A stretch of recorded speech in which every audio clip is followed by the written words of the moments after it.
Metroid is something of a middle child for Nintendo, if you'll excuse the terminology. It's not as big or talked about as the massive franchises, and it's not a classic that gets referenced and remade, and it's not even a small series with a cult following developing notable recognition. I guess you could say it's somewhere between Nintendo's mainstream and mainstream obscure.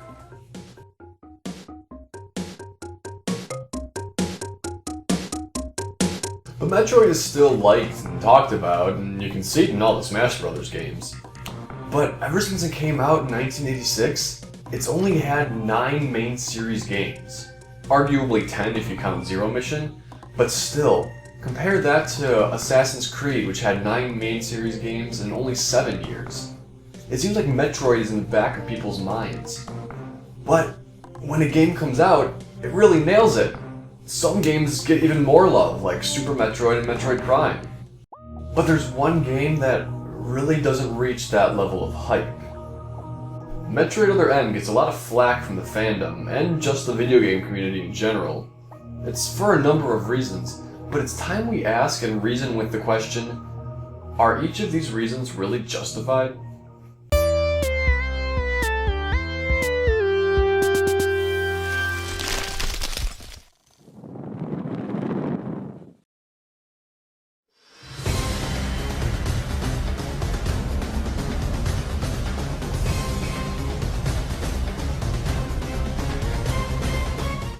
The biggest reason to hate a video game is its gameplay, but that's just because of the medium. Video games stand apart from other forms of entertainment due to their interactivity. If the interactivity is mediocre or counterintuitive, it can greatly diminish entertainment value, but you actually start forming opinions of a game before you even get to the gameplay. How? From the presentation, and Team Ninja and Nintendo went above and beyond in this category. A dream. I had been reliving the tragic moments of my recent past. Thanks to the Hyper Beam, which was given to me somehow by the baby, I laid Mother Brain to waste. First and foremost, the graphics are great. Arguably the best the Metroid series has ever looked. For me, the only thing that calls it into question is that some of the bosses can feel a bit more cartoony when compared to, say, Metroid Prime 3. But I think that's only attributed to the different lighting between games. The Prime series is a bit more visually dark. Nevertheless, this game never gets hate for its graphics, and you can see why. The full CGI cutscenes are phenomenal. The in-game cutscenes, the ones that use the game's graphics, are similarly amazing. And character models look great, despite Samus at times appearing to be a bit shorter than she's supposed to be. The world is displayed as a 3D game, but at times it can greatly have the feel of 2.5D. One of the points that was stressed pre-release for Other M was the ability to traverse the world like the 2D Metroids and then seamlessly transition into the first-person viewpoints of the 3D Metroids. And this really does work well.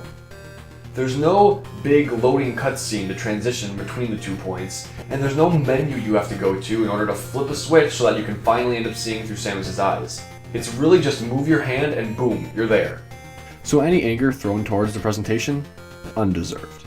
But as I said before, the biggest reason to hate a game is its interactivity. So how does Other M's gameplay look?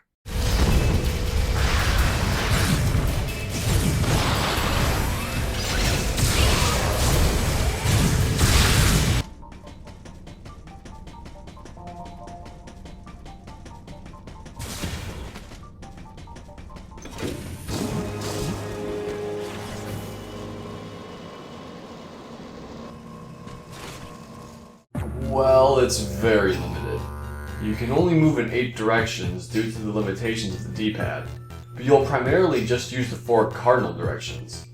You can explore anywhere down a hallway, but with the exception of finding the occasional power-up, it's unnecessary. And Samus's firing has an auto lock-on, meaning all you have to do is look in the direction of an enemy and fire, and you'll hit it. And there's this near-perfect way to dodge any attack called Sense Move. It's simply Samus using the jets on the back of her power suit to quickly dodge. In and of itself, that's a fine mechanic, but the ability to repeatedly use it without fail makes it rather easy to take advantage of. It makes an otherwise intimidating situation feel much less tense. The first-person segments aren't necessarily bad, but they could have been a lot better. There are really only two big flaws, but they affect everything you do while in first person. The first is that Samus can't move. First person mode finds Samus going stationary, taking everything that's in front of her. Yes, you can turn, but you have to stay in that exact spot that you started in. Now, as I've said before, the transition between first and third person is instantaneous, so if you're in the wrong spot, it's easy to quickly fix that. In a calm environment. This is where the second flaw comes up. You can only use missiles, super missiles, and the grapple beam while in first person mode. If you want to send off a quick attack, you're usually better off just staying in third person. And that's not too terrible for a majority of the game, but when Ridley is blasting down on you and you want to quickly send a super missile his way, it's rather inconvenient and tedious to have to set up shop before you hand it to him. It's sort of jarring for those familiar with Samus's methods. She's a one-woman weapon shop. Everything she can use is built into her suit and is constantly at her disposal. But now you have to stop her motion to set up an attack. It's too foreign for the fanbase. Some bosses take this into account, like using your grapple beam, but it's still very limiting for your attack options. But having two gameplay modes really shifts what Metroid is known for. The first being the use of isolation. Part of Metroid's relationship with the player is based on that isolation. Everything you do will affect how Samus is able to handle the world that she's alone in. If you want to quickly take down this enemy, you can use a missile. The transition is instant and feels instinctive. But this is a gamble. See, restocking is done by defeating enemies. Maybe you'll get lucky and the enemy you killed will drop another missile for you. But if he doesn't, now you're down a missile. Other M doesn't have that gamble. Not only are you less inclined to use missiles, since doing so would interrupt your flow, even when you use one, for story progression or enemies, you can instantly get it back. While this is very convenient, something I find myself appreciating at times, it also takes away the feeling given to you by that gamble. This was a bit of a disappointment. But another shift in the Metroid formula is the freedom found in exploration. This game is extremely linear, something only ever done once before, so it's already a huge stray away from the other games. In Other M, you really don't have that desire to explore when you have to completely change your gameplay mode in order to do so. Third person is used for getting from point A to point B, for speedrunning. First person is used to discover, to look around and see what might be hidden. Now each mode's purpose does slightly leak into the other, but you learn rather quickly when you're expected to switch. But exploration is an inconvenience when not only do you have to transition in order to do it, but you are immobile when trying to do so. Now, this would seem like a strike against the game, but like it or not, it really isn't. Because in Other M, the world is not built around exploration. But I can understand why people who would want the old Metroid formula would be angered by this drastic change. They entered the world expecting to be able to explore, and when they weren't given it, they felt betrayed. Other M's gameplay is flawed, but not for the reasons people rant about. Overall, the hate on the gameplay is understandable, especially in the aforementioned areas.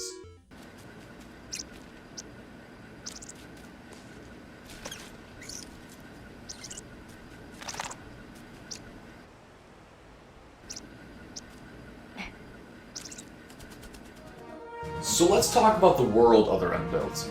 In my eyes, this is where the game shines brightest. Metroid stories have never disappointed. Most games, especially Nintendo games, tend to revolve around saving the day. Metroid follows a similar formula, but with one exception. You're given a task, and during the game, that task is completed. But then you're also given more objectives on your way to accomplish that task, thus continuing the game. Metroid 2? Kill Metroids for the Galactic Federation. But then you also have to save the baby Metroid. Super Metroid? Get the baby back. Then you have to take down the space pirates again. Fusion? Check out the explosion at the BSL. But then you have to take down the X. Prime? Respond to a distress call, hunt down Ridley. But then you have to unlock the secret of the seed. The original Metroid is an exception, but Zero Mission? Stop the space pirates. But then you have to unlock the original Chozo power suit and find a way to escape Zetus. Prime 2? Respond to a Galactic Federation distress call. But then you have to destroy the Ing and save Aether. Hunters? Search for the ultimate power. But then you have to defeat the other hunters and Goria. Prime 3 tried to save the Aurora units, but then eradicate the space pirates and Phazon. Yes, in essence, this is just a plot device to throw you into an alien environment, but they never feel forced. You're a space bounty hunter, so it feels natural you'd end up in all these weird situations. I'm going to leave it at those big simplifications for sake of time, but in talking about Other M, I will focus on specific plot points. You okay, princess? I wanted to give you some cover earlier, but this thing takes forever to charge. So the storytelling is what people really think about when they think of Other M. And that's because it's one of the few times that it's really done extensively in the series. People think Samus's personality is bad, with complaints ranging from boring to sexist. They think her dynamic with the other characters is lacking and a poor representation of who she really is. But are those complaints really justified? Metroid Other M consists heavily of cutscenes, so much so that after you beat the game, they're all put together in a viewable 3-hour movie. Now that in and of itself isn't a problem, but the fact that you can't skip them, should you want to, is. I personally love watching all of the cutscenes, but I understand that not everybody else does, so the inability to skip them is a big strike against the game. Never again would I encounter the baby. Never. This is the first canonical instance we hear Samus's voice. We heard it in Smash Bros, but that's not canon, and Prime, but since her opening monologue was cut, all she had was grunts. Now we have legitimate spoken dialogue. And that's where the problems start. It's been said that Samus's voice is monotonous, robotic, and boring. So one's initial impression would be that they want a little bit more emotion. And in the beginning of the game, that's understandable, since she's talking about watching the baby die, but being objective about her emotions. This is kept up for most of the game, as Samus is narrating everything. But her speaking voice is different. When approaching Anthony or other members of Platoon 7, Samus has a bit more of a casual approach. She isn't speaking casually, but her tone is relatively more relaxed. But then when talking to Adam, the CEO of Platoon 7, she speaks like she's back in the military. This is another cause of controversy, but I'll be getting to that in a second. Basically, while people may not be pleased with Samus's narration, that's not how she always expresses herself. It's how she explains the situation at hand. It may not be exciting, but that's not what it's supposed to be. It sounds like a hardened warrior giving a mission report. It's not supposed to be a diary entry. Samus is voiced by Jessica Martin. Now I think Miss Martin did a fantastic job. I mean, she was directed by the series creator Yoshio Sakamoto, so this is how Samus is supposed to sound. And I've seen comments online, people saying that Martin's a terrible actress, but just go look at her demo reel, she's really good. And she won the Indie Series Award for Best Supporting Actress in a Comedy. She is a recognizably good actress. One of the biggest things that people are upset about is how Samus gets use of her abilities. In past Metroid games, she loses her obtained abilities one way or another and has to get them back. In this game, Samus retains all of her acquired power-ups, but clearance to use them is restricted, only activating when Adam says she can use them. Break out the fire and brimstone! Samus only being allowed to get stronger when given permission by a man has been a point that many journalists use to attack this game. And I don't think that's really fair. I mean, early in the game, Adam flat out says, "If you want to help us on this mission, you have to take my orders." Samus didn't have to join up with Platoon 7. Sure, they probably wouldn't have been too happy with her being on the battleship, but she could have snuck in somehow. Samus, looks like I'm gonna need to ask for your cooperation on this mission, but I'm also gonna have to ask that you follow my commands.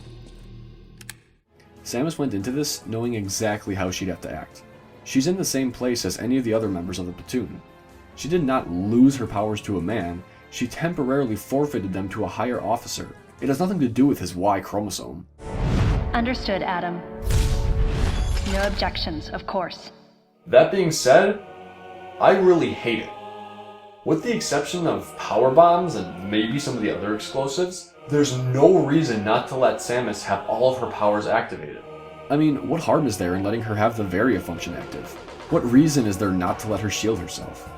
That progression device is just ridiculous. Admittedly, interesting in theory, as it kind of ties back to her Federation flashbacks, but it was really video gamey.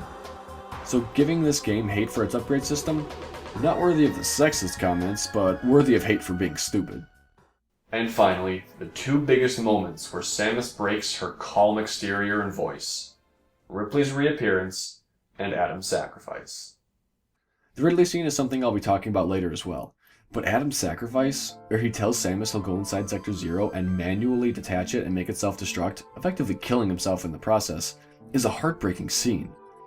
Samus flat out says that she sees Adam as a father figure, so when he paralyzes her so she can't stop him from sacrificing himself, you see so much pain in her.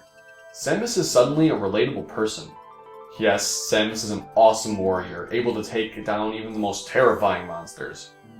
But seeing a parent die, or in this case, a parental figure die, would drive anybody to tears. This isn't a moment of weakness. This is a moment of humanity. This should not ruin her character for any reason. Then there's the infamous Ridley scene. A cinematically fantastic scene as Samus' longtime nemesis returns to the fray. Now, every time Ridley appears, it's been the original Ridley, the one who killed Samus' parents, her arch-nemesis. And when he did appear, he would have repairs and cybernetic enhancements, indicative of what the space pirates have been doing to keep him alive. Then in the game, chronologically before Other M, Super Metroid, Samus finally killed Ridley once and for all. She did it! She finally killed her arch-nemesis! The only thing in the universe she hated more than anything! She had avenged her family and friends. Then suddenly, for no reason, he appears in front of her. This isn't like the past times he's appeared. This isn't a "here we go again" moment. This is earth-shattering. The one thing she thought she took care of is back in front of her eyes. And people get angry at her for being upset. That is so unfair. Yes, maybe going virtually catatonic was a bit surprising, but I still think it's understandable. Expecting her to be stone-faced is nostalgically foolish. But I can't blame people too much. As mentioned, Samus has always been a silent protagonist, so very little was definite about her personality. With so much of Samus previously left open to interpretation, of course the first instance of being told who she is would throw you off. But this does not make her a weak character. Now, if it had stopped her from ever taking action, yeah, that would be pretty upsetting as a fan. But this doesn't last forever. After Anthony tries to protect her and gets knocked away, Samus gets back into the action. It was a momentary lapse, not some big character flaw. So these weak moments are only hated for not portraying Samus the way people thought she should be. And that's not wrong, it's just not expected. And the game showed her having real human moments before these specific events, so they really shouldn't be that game-changing for anybody. Let's recap. Presentation? Fantastic. Gameplay? Mediocre. Far from perfect, but still easy to manage. Story? Pretty great. Storytelling? Atypical for the series, but still good. Game progression? Average at best.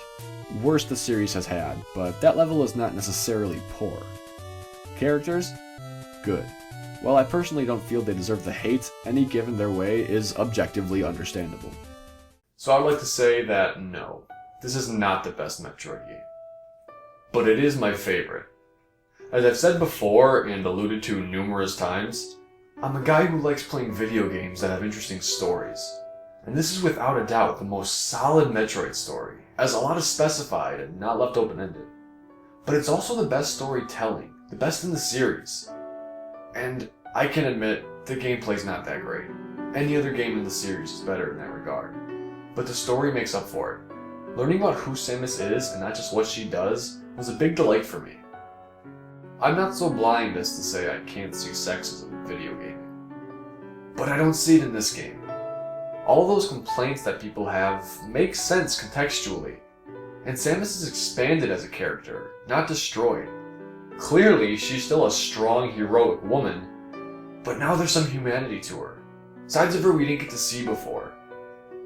And being upset about that isn't fair to the character. She's a round character, she's not flat. Metroid Other M is flawed. Arguably the most flawed in the series. But that does not make it bad. And I know I'm not the only one who thinks so, as the game got relatively good scores critically. So the members of the fanbase that didn't want the Metroid formula to change seemed to plague the internet with their opinions of this game. And I know for a fact this kept other gamers away from it, not even willing to try it for themselves. and that's not a good move for a series that rarely gets a game released.